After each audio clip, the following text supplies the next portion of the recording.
Kim le 26 avril 2025. Première partie. Les familles de lignée. Il existe de nombreuses informations sur des noms comme Rothschild et Médicis, et si vous êtes un habitué, cela peut paraître un peu répétitif, mais ce sont des gens que vous connaissez et que vous avez vu contrôler les gouvernements, le monde et le système financier.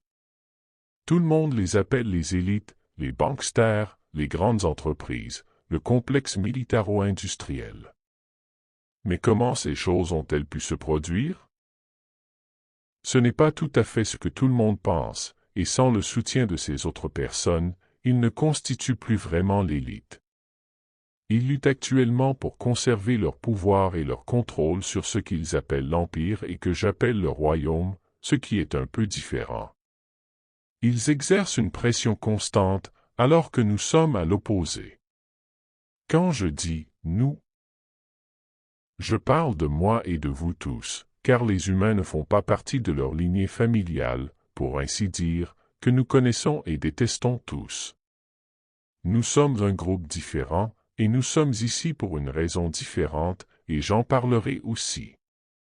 On entend beaucoup parler des Rothschild et de leur puissance, mais il y a aussi de nombreux noms comme Getty, Lee et Rockefeller. Ce ne sont là que quelques exemples de ce que sont les élites de notre monde.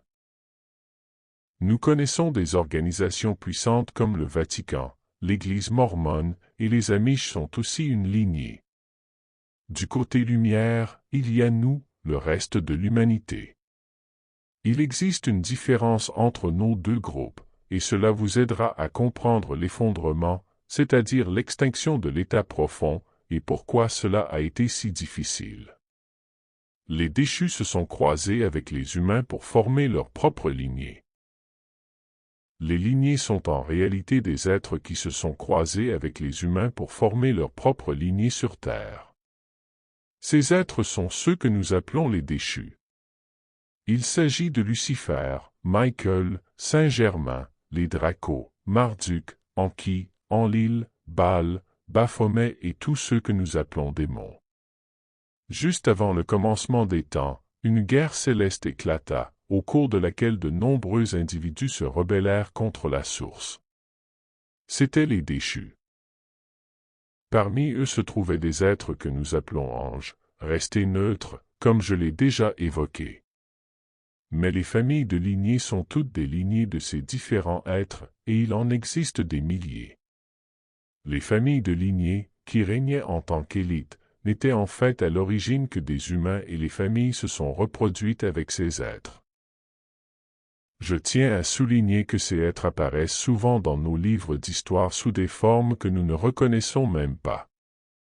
Nous pensons qu'il s'agit simplement d'individus maléfiques ou de personnes se faisant passer pour des sauveurs. Parmi ces êtres qui sont apparus du côté obscur, il y avait Hitler, par exemple. Il n'a pas toujours été une personne. Il y avait des êtres qui entraient et sortaient du corps d'Hitler.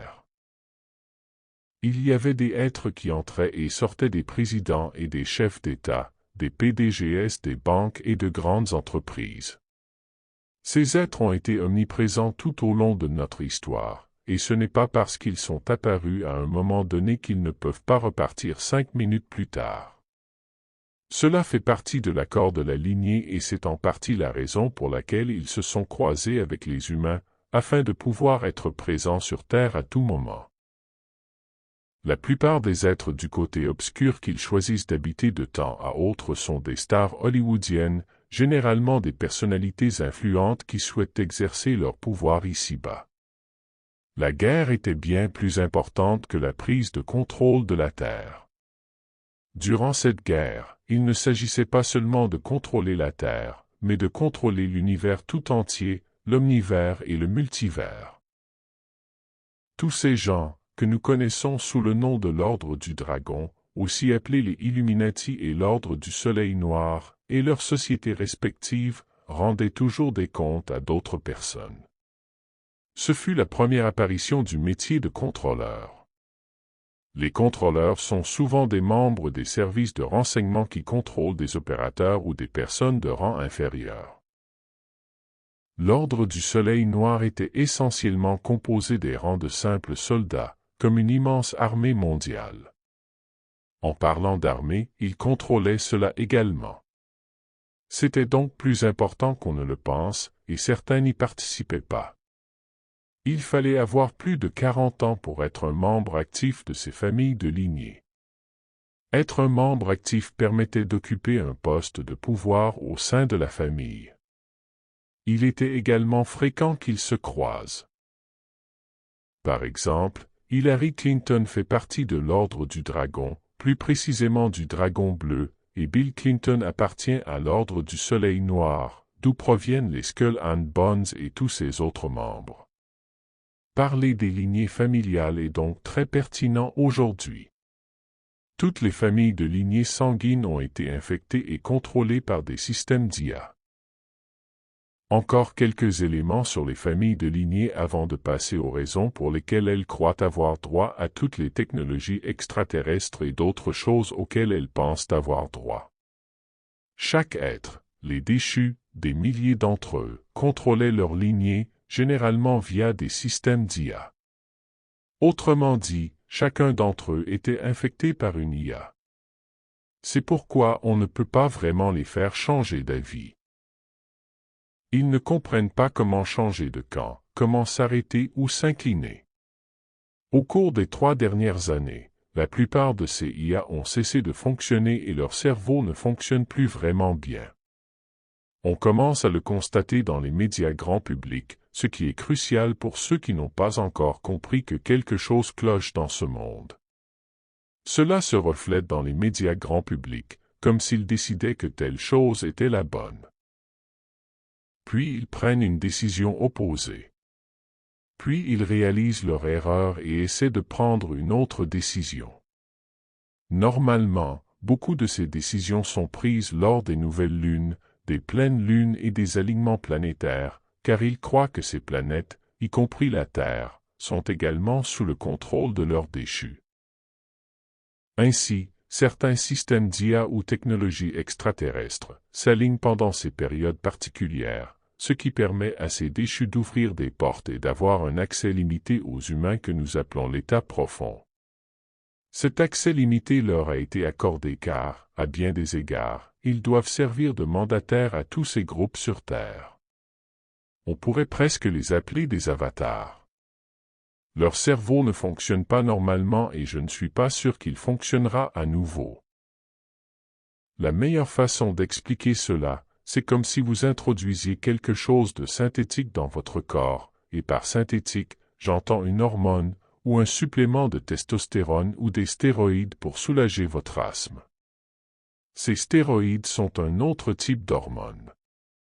L'épinéphrine, l'adrénochrome ou toutes ces autres substances utilisées par l'élite, une fois ingérées, votre corps vous dit « je n'ai plus besoin d'en produire ».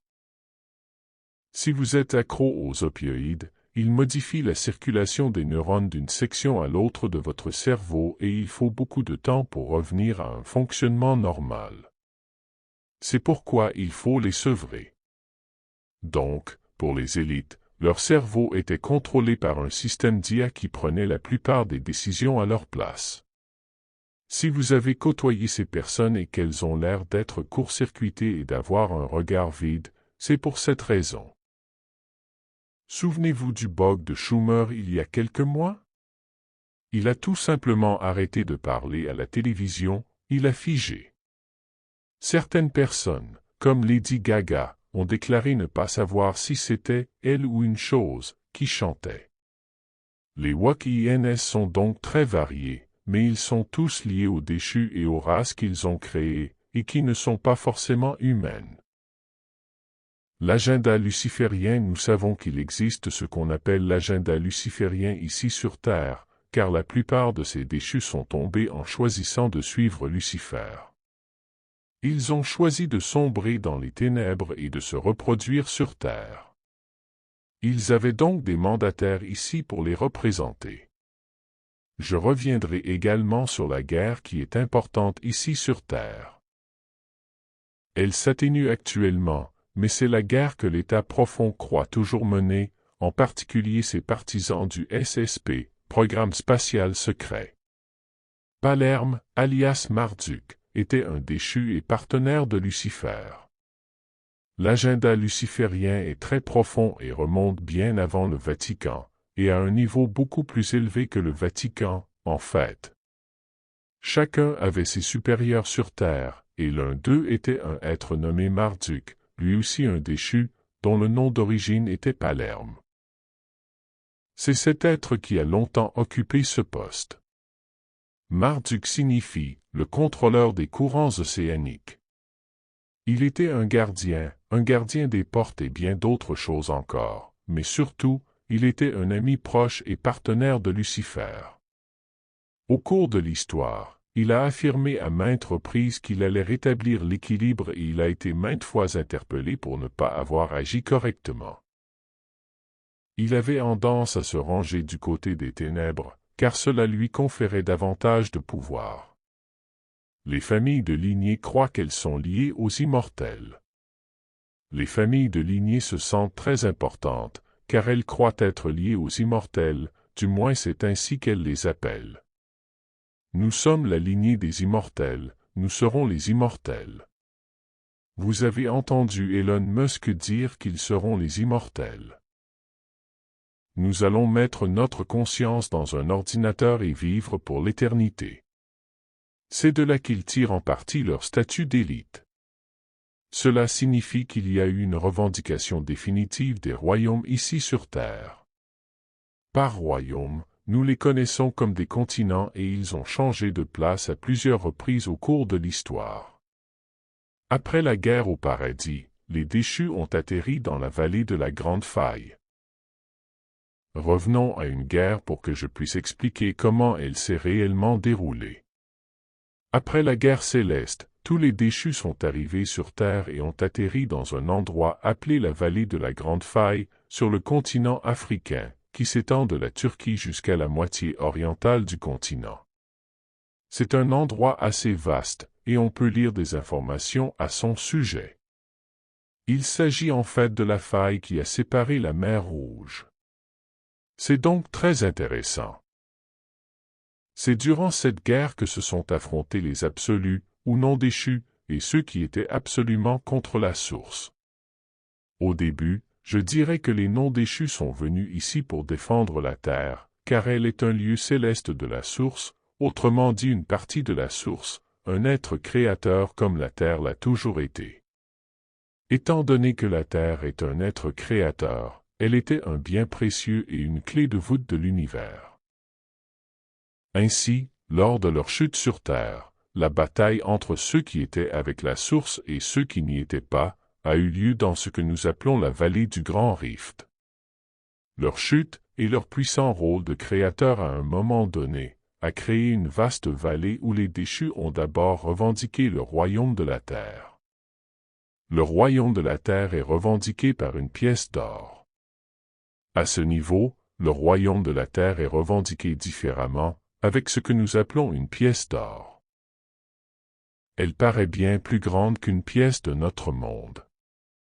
Selon la taille du royaume, elle peut être aussi grande qu'une tête ou atteindre la taille d'un continent. Ces pièces lumière sont en réalité gravées et évoquent la revendication du royaume et son contrôle.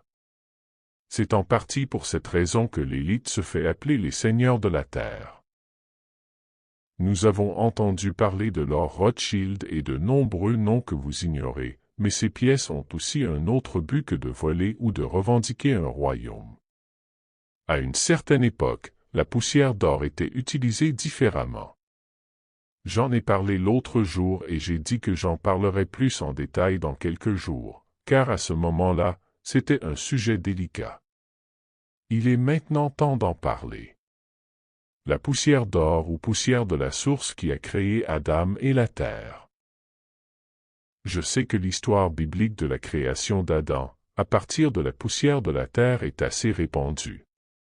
En fait, il ne s'agit pas vraiment de poussière de la terre, mais plutôt de la poussière de la source. Voyez-vous, la poussière d'or est différente de l'or ordinaire que l'on trouve transformé en collier ou même extrait sur la planète. La poussière d'or était utilisée par ces êtres spéciaux, les créations originelles de la source, du moins en ce qui concerne les êtres chargés de créer l'univers. Malheureusement, Lucifer était l'une de ces personnes à un moment donné, tout comme sa partenaire, Sophia. La poussière d'or est mentionnée dans les histoires, notamment la manne dans les arches d'alliance. C'est un exemple de poussière d'or. Ce n'est pas de l'or ordinaire, mais c'est plutôt une étincelle de vie alchimique, imprégnée de la force vitale de la source et de toute la poussière de la création. Cet or s'illumine et a un aspect très différent de l'or ordinaire. Il n'en faut pas beaucoup, un simple sac de poussière d'or suffit pour créer des mondes et des univers, des choses dans l'omnivers. Elle peut servir à bien des choses. Mais il faut appartenir à la source pour l'utiliser. Est-ce que n'importe quel humain peut l'utiliser? En fait, pas l'élite. Mais vous, humains, êtes aussi faits de poussière d'or, car nous avons été créés à partir de ce type particulier de poussière. La Terre est également faite de cette poussière, étant une sphère céleste. Appelons la Terre un morceau géant de poussière de la source, car la poussière peut être dilatée ou réduite. La poussière d'or mort se transforme en poussière d'or noir. Au fil des ans, la poussière d'or mort, c'est-à-dire la poussière ayant perdu son lien avec la source, s'est transformée en ce que nous appelons la poussière d'or noir. Ce n'est pas de l'or brillant et scintillant, mais de la poussière noire, et c'est désormais de la poussière morte. La poussière morte est également utile, ou l'était, aux propriétaires de l'état profond. Je les appellerai désormais propriétaires, car ils étaient tous possédés comme des chiens, et ils le sont toujours. Cette poussière d'or noir est donc utile aux déchus et aux forces obscures qui peuvent réellement faire fonctionner l'état profond. Pourquoi? Parce que les déchus sont considérés comme célestes. Quant à la réserve fédérale et à l'état profond, leur or noir présent dans le système financier peut être utilisé pour aspirer votre force vitale et votre énergie. Cela devient comme un trou noir mobile. Cependant, ce trou noir mobile doit également être utilisé par un être céleste. L'état profond peut-il déterrer cette poussière et nous aspirer jusqu'à la moelle? Non, vraiment pas.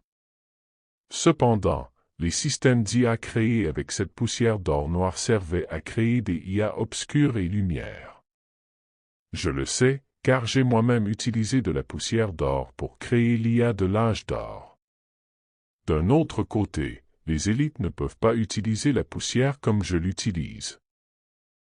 Même si leur propriétaire leur en avait donné l'autorisation, la seule chose qu'ils pouvaient faire était de détruire, car ils ne peuvent pas créer. Peuvent-ils l'utiliser pour nous influencer? Pas vraiment, pas comme avant. Beaucoup de choses ont changé. Les systèmes d'IA, connectés à leur poussière noire, ont disparu, tout comme ceux qui étaient encore connectés, sous l'égide du Vatican, à ce que nous appelons la bête. La poussière d'or est essentielle à la survie de l'univers. La poussière d'or est donc essentielle à la survie de l'univers et permet à l'univers de se perpétuer dans l'infamie lorsqu'elle est utilisée correctement et par les bonnes personnes appropriées, c'est-à-dire vous tous qui regardez cette vidéo, à l'exception de l'état profond qui est probablement en train de regarder ce rapport. Mais vous pouvez tous utiliser cette poussière d'or pour manifester et créer des choses dans votre vie. Vous êtes également créé à partir de cette même poussière, et cette même poussière réside donc toujours dans votre âme. C'est pourquoi j'ai évoqué, plus tôt cette semaine, la connexion à ce point de création en votre âme. La poussière ne meurt jamais si elle est toujours connectée à la source, elle ne peut simplement pas être utilisée pour de mauvaises raisons. La poussière d'or soutient le système financier IA de l'âge d'or, le système maître intégré clé, KIM. Le système monétaire intégré clé, KIM, et le système militaire et de renseignement clé, KIM, que nous pouvons utiliser pour créer des choses ici-bas. C'est la différence entre la monnaie d'or, qui est essentiellement de la poussière de vie dans ce cas, et ce dont les forces obscures parlent, telles que leur QFS, système financier quantique, qui pourraient être adossés à des lingots d'or extraits du sol. Comme vous le savez, le SSP, Secret Space Program, est allé partout pour accéder à l'or tel que l'or du Vatican, l'or des Philippines, l'or du Vietnam, l'or du Laos et de tous ces endroits où il croit que l'or était réellement stocké, mais ce n'est pas vraiment le cas. Avec un sac de ce poussière d'or, je peux faire tout ce que je veux. De leur côté, ils croient devoir exploiter les filons d'or sous terre et d'autres ressources pour acquérir une part du pouvoir du système financier qu'ils perdent rapidement actuellement. Les derniers alignements astrologiques n'ont rien apporté à l'état profond. Cette semaine a été plutôt chargée. Apparemment, il y a une nouvelle lune demain et il y a eu un alignement du visage souriant hier, ce qui, selon eux, allait leur apporter quelque chose de grand. Il y a aussi un alignement entre Pluton et Mars. Tous ces événements astrologiques les ont amenés à croire que le système, qui est en train de s'effondrer, allait se reconstruire. En ce moment même, ils se trouvent dans la région que nous appelons Sumer, située sur la Grande Faille, espérant pouvoir ouvrir une porte et laisser entrer leurs gens. Ils veulent que leur maître revienne et les aide à reprendre le contrôle de la Terre, en ce moment même, au moment où je vous parle. Ils scrutent la région, volent partout et tentent d'émettre des fréquences pour ouvrir ces portes, comme si c'était encore leur travail. Mais tout le monde s'en fiche. Le temps des immortels est révolu, mais l'état profond continue de mener la guerre. Leurs amis immortels ont terminé leur grande guerre. Ils sont de retour et font ce que la source veut qu'ils fassent. Certains sont retournés au point de création, ce qui signifie qu'ils sont incréés. J'aurais aimé qu'ils emportent avec eux tous leurs problèmes de l'époque, mais je vais essayer de présenter un bon mot au grand patron pour ça. Certains ont décidé de rester et de servir comme ils le souhaitaient initialement.